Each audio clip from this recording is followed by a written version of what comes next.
Well, hello there. Just want to rant again about Ed Miliband and his stupidity. I don't know if any of you watch the Jeremy Kyle videos that he puts out on YouTube, or his radio show that he does. Anyway, well, that's not the thing I was talking about.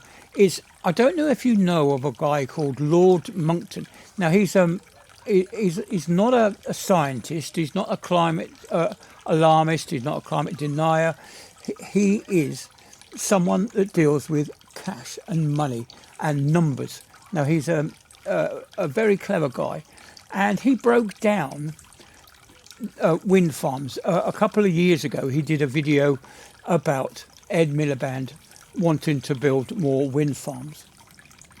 And he said that when you take into account all the CO2 that's produced in creating a wind farm, I'm not talking about one windmill, I'm talking about all the windmills in a wind farm.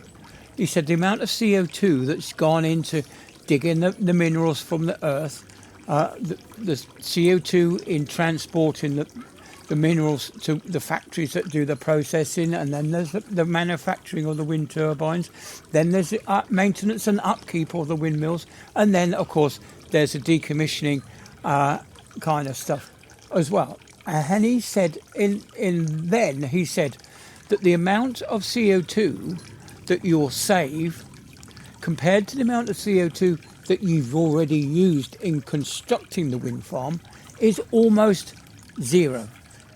It is slightly on the positive side, but at what costs? We spend trillions of pounds on these stupid windmills for almost zero savings in CO2. Now, where's the sense in that? Anyway, as I was saying, I saw him on the Jeremy Kyle show talking about windmills, and he said that he's done the paperwork, and he says that the UK has sufficient wind turbines now to provide 154% of our energy needs. Can you hear these words? We have 154% of our energy needs from wind turbines, but obviously we're not getting that 154% of our energy because the wind don't blow. Today, if the wind was blowing at the correct levels and the wind turbines were all turning, they will be producing 154% of the energy that we need. You wouldn't need any coal-powered power stations, you wouldn't need gas, you wouldn't need solar. We would just rely on wind. But of course, we cannot rely on the wind because it don't blow half the time. Like today, the wind is so little, I'm pretty sure that if I went onto the energy dashboard and had a look there and saw that the levels that we were producing for wind and solar would be pretty miserable, really small. And the rest will be made up from imports and our own gas-powered power stations.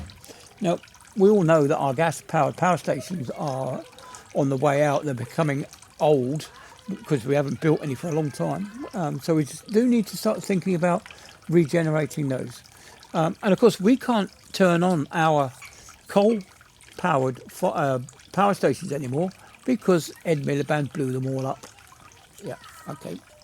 And the Drax power station, they converted into burning wood. So that's chucking out tons of CO2 into the atmosphere from burning wood. And not only that, it's the ships that bring the wood over from North America so that we can produce energy in this country. It's like I said, Ed Miliband says we're cutting down our emissions to such a level where we're almost reaching net zero. But we're not reaching net zero, are we?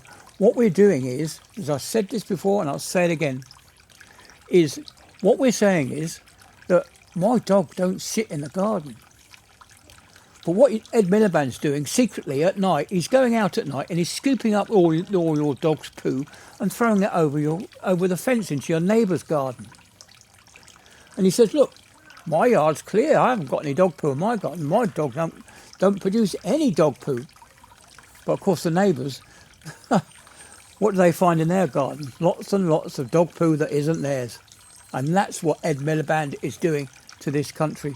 He is moving our energy production to other countries, Norway in particular. They're shipping in the oil to us to burn, they're shipping the gas to us to burn. And then we've got Germany, who's sending us electricity. We're importing electricity from Germany. And as you know, last summer, Germany went 9 days without any wind power. They had no power whatsoever to supply their industries. So their industries had to shut down. So they had to stop making money. That's what it's all about. It's about making money. And at the moment, Ed Miliband doesn't want the UK to make money. What he wants the UK to do is to buy energy from over there. And as I said, I've done videos before about the Norwegians stealing our oil and gas from underneath our feet. But we're also getting energy from France. Now, if you know anything about French energy, you'll know that they have a lot of nuclear power plants. This is because nuclear is safe. In England, we've got this thing that we think that nuclear power is bad, but it's safe. It's killed less people than coal. One coal mine has probably killed more people than the total number of deaths from nuclear power in the whole planet. So that's something to walk about. And of course, the Dutch, we're importing energy from Holland, and they still burn coal. And at the same time as them burning coal, the Chinese are ramping up their coal-powered power stations to about 1 a week now. They've calmed it down. It was 2 a week. Now it's down to 1 a week. And India has said that it wants to double its current energy production. So they're going to build more coal-powered power stations. Now, the original point that I was talking about with this Lord Monckton was that Ed Miliband is talking about creating more and more wind farms, and he wants to put up more solar panels. Well, as you know, solar panels don't work for half the year, simply because it's dark. You know, the amount of sunlight falling on them is only for half a year because the sun don't shine at night. And the wind turbines don't blow for a good part of the year. And of course, if the wind blows too much and we're making too much energy, Ed Miliband wants to pay the energy producers to turn our windmills off. We've already spent somewhere like £1 billion in turning windmills off this year. It's phenomenal, the amount of money that we're spending. Anyway, I ranted on so much. Anyway, I'll see you all on the next one. Goodbye then.